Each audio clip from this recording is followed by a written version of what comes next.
Olá, outro Clube 700 está começando agora. Veja o que temos para você hoje. Kate sempre fez menos de si mesma e sua busca pelo amor a transformou em uma jovem grávida aos 16 anos. Como ela poderia colocar algum significado em sua vida? Queria ser amada por ele, queria receber esse amor que parecia uma coisa impossível. Pessoas sem teto, sem comprovante de residência, não têm opção de onde deixar seus filhos enquanto trabalham. Como mudar isso? Marli cresceu em meio às drogas e ao álcool. Será que ela poderia mudar a direção de sua vida e ser diferente de seu pai? A gente já não tinha mais alegria, natais, era só bebida, festa era só bebida, tudo na minha casa girava em torno de bebida. E o Casting Crowns nos lembra que temos uma grande responsabilidade cantando Somos o Corpo de Jesus.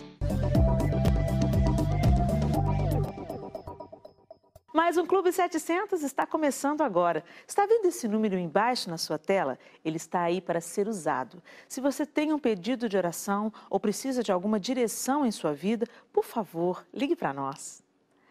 Kate sempre se sentiu feia, uma pessoa desmerecida de ser amada, insignificante. Isso a levou para um caminho que ela queria não ter ido. Ao final de muitos anos de rejeição, Kate Rivera, de Nova York, acaba por acreditar que aquilo em que havia crido por tanto tempo era verdade. Eu acreditava que eu era feia. Eu me achava. Me lembro que sempre caminhava com o rosto abaixado, porque me sentia... Não queria que as pessoas me olhassem. Quando me via no espelho, via uma pessoa fraca, uma pessoa bem pequena, perante esse mundo tão grande. Me via como que qualquer pessoa podia me pisar. Procurando o amor, Kate, aos 16 anos, se tornou uma mãe solteira. Mais tarde, ela foi viver com um novo namorado com quem teve uma outra filha. Kate pensou que finalmente havia encontrado a felicidade. Uma garota me chamou ao telefone e me disse que estava esperando um filho do meu namorado. Eu fiquei... Uau, eu me sentia como totalmente paralisada. Ele estava ao meu lado e perguntei, olha, tem uma garota aqui, quer falar com ela? Ela está dizendo que vai ter um filho seu. E eu passei o telefone, mas ele ficou branco como uma folha de papel. E eu percebi que o que ela estava dizendo era verdade. Isso fez com que me sentisse como um lixo, como quem não tinha nada. Não tinha valor nenhum como mulher. Não podia concordar com esse homem.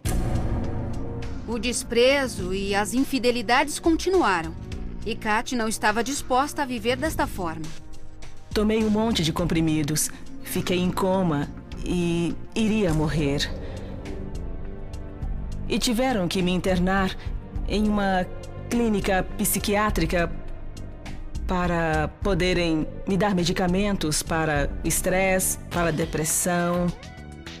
E depois disso eu disse, eu não vou continuar esta relação, mas eu continuei. Kate decidiu se esforçar mais um pouco para agradar seu namorado e insistia em casar-se com ele com a esperança de um final feliz. Eu me sentia como uma Cinderela porque eu sempre me sentia que estava trabalhando e para poder agradar alguém. A ele, a sua mãe, a sua família e sempre fazendo trabalhos e mantendo a casa limpa, mantendo tudo limpo, me mantendo. Como era um constante trabalho e nunca agradava a ele. Queria ser amada por ele, queria receber esse amor que parecia uma coisa impossível. Eu não queria que minha filha crescesse nesse ambiente. Eu crescia em um meio abusivo, vendo meu pai sempre batendo em minha mãe. E eu não queria que elas crescessem achando que essa é a maneira de um homem tratar uma mulher. Eu senti medo porque nunca havia pago aluguel em minha vida. Nunca havia pago contas, eu nem sabia como eu ia fazer isto com o custo de vida. Em busca de ajuda, ela aceitou um convite para ir a um lugar onde se falava de Deus.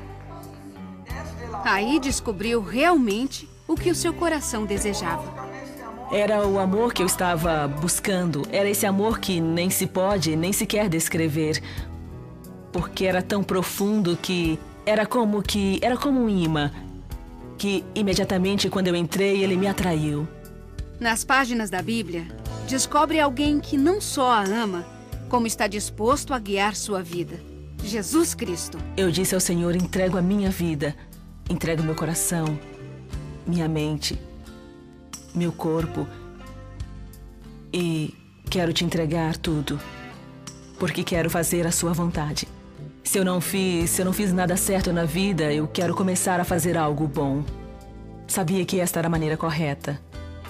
Sabia que este era o caminho correto. A partir desse momento, as coisas para Kat começaram a mudar. Quando finalmente encontra um apartamento que pode pagar com seu salário, eles não permitiam crianças. Eu subi com elas, eles me trataram muito bem, subimos para sua casa. Estivemos com eles por 1 hora e eles viram que minhas filhas eram meninas educadas, que se portavam bem, gostaram muito delas e me disseram, o apartamento é seu se o quiser. Então isso foi o milagre de Deus. Sim, porque eles não queriam crianças, disseram bem claro, não queremos crianças. Nunca me senti só, sempre me sinto acompanhada. E eu me mantenho sempre conectada para saber o que Deus quer fazer agora. Hoje, vive com a convicção de que Deus tem um plano para a sua vida. Em seu coração, não há lugar para rancor quanto ao ex-namorado. Temos uma boa amizade e não guardo rancor. O Senhor já curou meu coração e o amo no Senhor. Quero que ele conheça a Cristo um dia. Ao lado de suas filhas, Kat Rivera enfrenta a vida, com a certeza de que há alguém cuidando delas. A Bíblia diz em Jeremias 29:11 o seguinte: sei os planos que tenho para ti, disse o Senhor, planos para o teu bem-estar e não para o teu mal. Essa passagem na Escritura me anima porque sei que em meu caminho o Senhor tem um futuro para mim.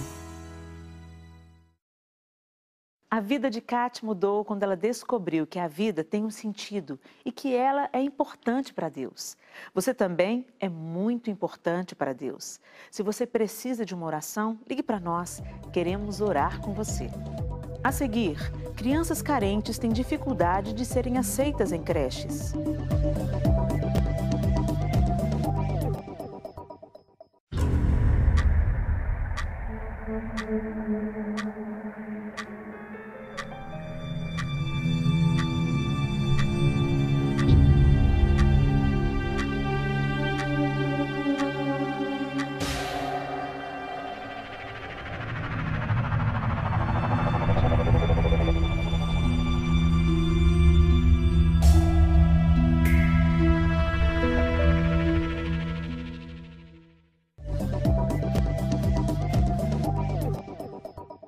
Olá, estamos de volta. Agora veja como a Operação Blessing está fazendo diferença na vida de crianças que não são aceitas nas creches. Atualmente, mais de 9 milhões de crianças morrem todo ano ao redor do mundo. Deste número, 4 milhões morrem antes de completar 1 mês de vida. Mais da metade dessas mortes poderia ser evitada com cuidados básicos de nutrição e higiene. No Brasil, a Operação Blessing atua em projetos voltados para a educação e sobrevivência de crianças com condições mínimas de vida. Em São Paulo, a OB apoia uma creche no bairro da Liberdade, a SEI Liberdade. A creche atende crianças carentes que não têm a oportunidade de estudar nas escolas, já que a sua maioria são filhos de catadores de lixo. Os pais não podem matricular seus filhos nas escolas, já que não possuem comprovante de residência, documento exigido pelas creches públicas na hora da matrícula. O trabalho feito na CI Liberdade oferece 4 refeições diárias a todas as crianças, brinquedoteca e palestras mensais sobre higiene e educação para os pais. Assim, a OB garante que os pais darão continuidade aos aprendizados, A preocupação com o futuro das crianças é tão grande que a ONU criou os Objetivos de Desenvolvimento do Milênio. A ideia é que os países se comprometam a cumprir 8 metas que possam mudar o mundo até 2015. E por isso, todos devem lutar para acabar com a fome e a miséria, educação básica de qualidade para todos, igualdade entre sexos e valorização da mulher, reduzir a mortalidade infantil, melhorar a saúde das gestantes, combater a AIDS, malária e outras doenças, qualidade de vida e respeito ao meio ambiente. Todo mundo trabalhando pelo desenvolvimento. No Brasil, a luta já começou e a Operação Blessing conta com seu apoio para manter projetos que transformam a vida de milhares de crianças. Com a sua doação, garantimos saúde, higiene, educação e um futuro digno para as crianças do Brasil. Colabore, faça parte dessa transformação. Você acabou de ver uma creche, uma situação. Quantas crianças será que estão com o mesmo problema? Quantas crianças estão pelas ruas porque não são aceitas nas creches? Você pode ajudar a mudar essa situação. Entre em clube700.com.br ou ligue para nós. A sua doação será revertida para projetos como este. Você pode mudar a vida de alguém. A seguir, Marli cresceu no meio de muitas drogas e álcool. Poderia ela ser diferente?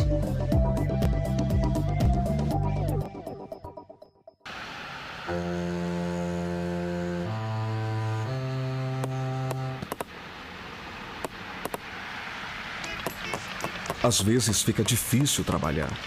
As coisas nem sempre vão pelo caminho que desejamos que fossem. Se precisa de ajuda, ligue para o Clube 700. E com Deus, as coisas vão melhorar muito.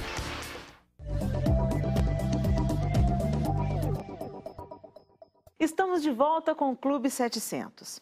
E agora conheça Marli, uma mulher que sofreu a vida toda com o vício de seu pai e de seu irmão. Em uma etapa da minha vida, eu quase cheguei no fundo do poço, porque eu tinha vários problemas dentro da minha casa, álcool e drogas, e eu cheguei até a duvidar da existência de Deus. Marli cresceu em uma família marcada pela destruição do vício. Seu pai, um homem violento por causa do alcoolismo, e seu irmão, com fortes alucinações provocadas pela dependência química, tiravam o sossego daquela família e transformavam o seu dia a dia em uma luta interminável. Na realidade, nós não vivíamos, a gente não poderia dizer que aquilo que nós estávamos vivendo era vida. E era um caos verdadeiro, dia e noite, nós vivíamos na expectativa de algo pior acontecer. E a gente nem planejava futuro porque o presente já era tão difícil para nós que nós vivíamos desesperados e preocupados. Ela sofria muito e eu também. A minha vida com meu marido não era fácil. Não era fácil mesmo porque ele bebia muito e chegava em casa, a gente não tinha vida. E aí o meu filho também era drogado e ainda bebia também. Chegava num ponto que os dois se lutavam, que nem dois animais. Marli tinha uma religião tradicional de família, onde buscava soluções para seus problemas. Fui até esse sacerdote e falei para ele, eu precisava tanto falar com o Senhor porque nós estamos vivendo um caos na minha casa. Nós precisamos resolver. E eu acho que o Senhor tem a resposta para mim. Aí ele falou assim, olha, eu estou muito ocupado. Eu não...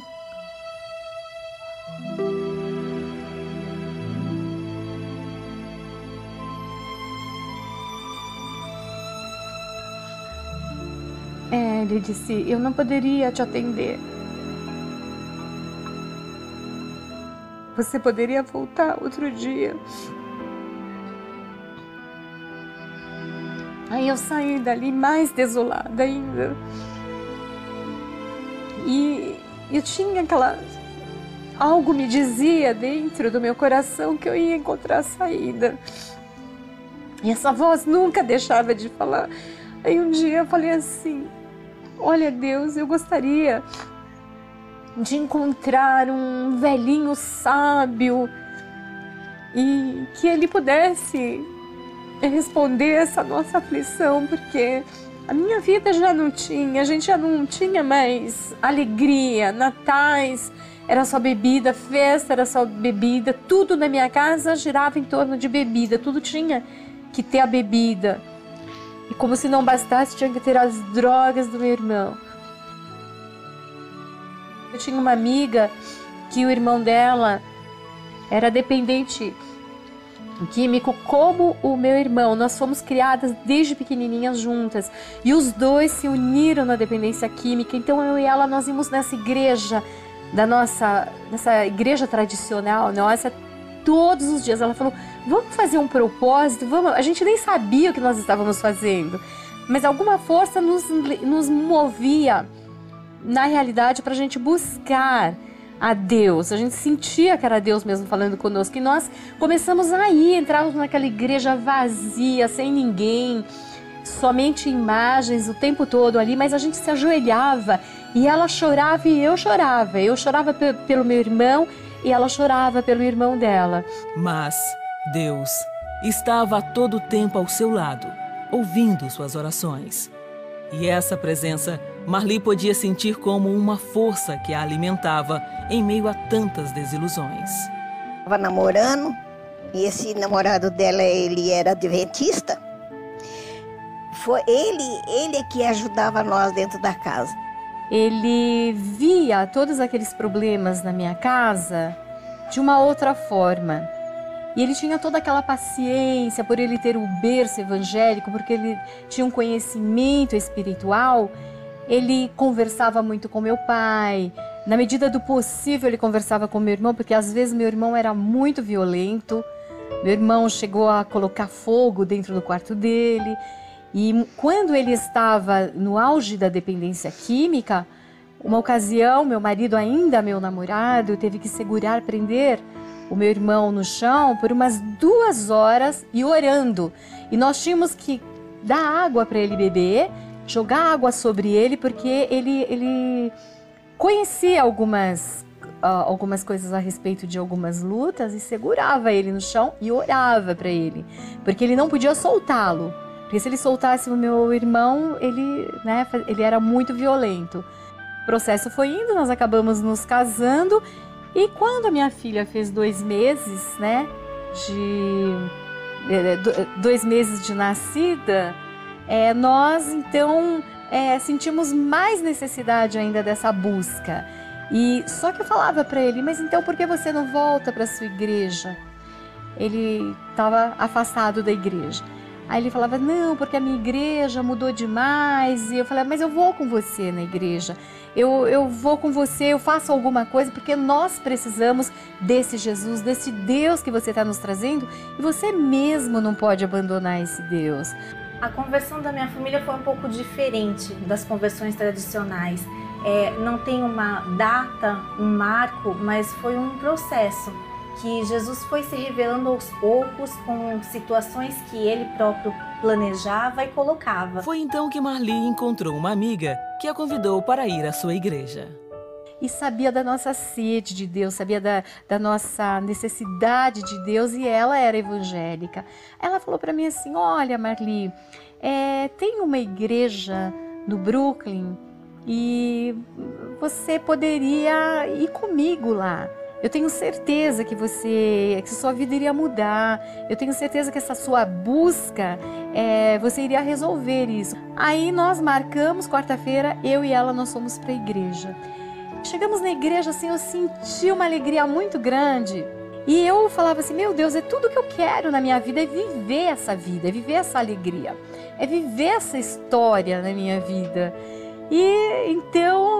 Só que eu falava assim: eu não conheço nenhum lugar. Na realidade, parecia que era tão difícil encontrarmos uma igreja, a gente não sabia como fazer. Talvez Deus estivesse esperando a gente receber esse convite.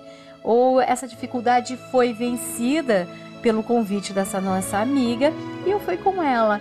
E naquele dia eu senti uma paz, uma alegria muito grande e voltei cantando para casa. Voltei muito feliz. Deus já havia preparado aquele momento para que o resgate fosse completo na vida de Marli e de seu esposo. Ao chegarem lá, uma coincidência cooperou para que Ibrahim voltasse a criar um vínculo com a igreja. Eis a nossa grande surpresa, que Deus prepara mesmo todas as coisas, que assim que o pastor, né, entrou para pregar no púlpito, ele olhou para mim e falou assim: bem, esse pastor, foi meu professor de criminal na faculdade. E, nossa, ele falou assim, olha, é um dos homens mais eloquentes, é um dos nossos professores mais disputados na faculdade, ninguém falta na aula dele. Quando eu, de repente, eu vi, estavam todos dentro da igreja, coloquei todos na presença do Senhor e sabia que aquele compromisso não pertencia mais a mim, mas estava dividindo com Ele. A minha história é o oposto do que eles viveram. E se eu tenho uma vida de paz, de alegria, de conforto, é porque eles no passado viveram as dificuldades e nos apresentaram Jesus para que hoje nós tivéssemos esse outro ambiente renovado, essa nova história. O Senhor é o meu pastor, nada me faltará. Deitar-me fazem verdes pastos. Guia-me mansamente às águas tranquilas, refrigera a minha alma. Guia-me pelas veredas da justiça por amor do seu nome. Ainda que eu andasse pelo vale da sombra da morte, não temeria mal algum, porque tu estás comigo. A tua vara e teu cajado me consolam. Todas as promessas contidas no Salmo 23 são fiéis e verdadeiras, porque isso ocorreu na minha vida e vai ocorrer na vida de quem acreditar. Ainda que a pessoa esteja andando num deserto ou no vale, mas se acreditar, essas palavras se tornarão verdadeiras nas suas vidas. Marli vivia uma vida de sofrimento e, quando buscou ajuda em um sacerdote, recebeu a triste frase: estou ocupado, volte amanhã.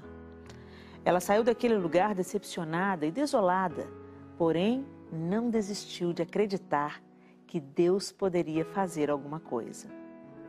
Muitas vezes, colocamos as nossas expectativas em pessoas limitadas e imperfeitas como nós. Então nos frustramos e transferimos para Deus as nossas frustrações. Quando Marli buscou a única fonte que realmente pode dessedentar o homem, teve sua sede saciada e descobriu um Deus amoroso, perdoador, imutável e infalível. Talvez você esteja totalmente decepcionado com a religião, com líderes eclesiásticos, com doutrinas. Talvez esteja ferido e por isso está longe do Criador, não é? A Bíblia diz que o cair é do homem, mas o levantar é de Deus. Quantas vezes exigimos das pessoas o que nós mesmos não somos capazes de dar? Depositamos a nossa confiança e fé no lugar errado e ainda culpamos a Deus por nossas próprias escolhas equivocadas. Eu te convido hoje a se voltar para o Senhor e firmar nele a sua confiança. Quando isso acontece, a nossa vida pode realmente ser restaurada, assim como foi a vida de Marli. Lembre-se do que diz o Salmo 23. O Senhor é o meu pastor, somente Ele não irá te desamparar. Se você deseja depositar suas expectativas no único que é digno de recebê-las, ore comigo agora. Ó Deus, eu me achego a Ti agora em fé. Muitas e muitas vezes eu fui decepcionado pelo sistema, pelos homens, por pessoas que até diziam te amar e te honrar e te servir. Mas agora eu te peço perdão por isso, porque eu coloquei as minhas expectativas naquele que pode falhar. Eu coloco agora as minhas expectativas e o meu coração nas Tuas mãos e te peço, sara as minhas feridas, restaura a minha vida e transforma os meus dias. Eu abro meu coração e te recebo, Senhor Jesus, como meu Senhor e meu Salvador. Em Teu nome. Amém. Uns confiam em carros e outros em cavalos, mas nós faremos menção do nome do Senhor nosso Deus. Se você tem um pedido de oração, ligue agora mesmo. Queremos orar com você. O programa está quase no final e hoje você viu que Deus tem solução para tudo. Se você está procurando por um direcionamento para a sua vida, ligue para nós. Vamos te ajudar orando por você.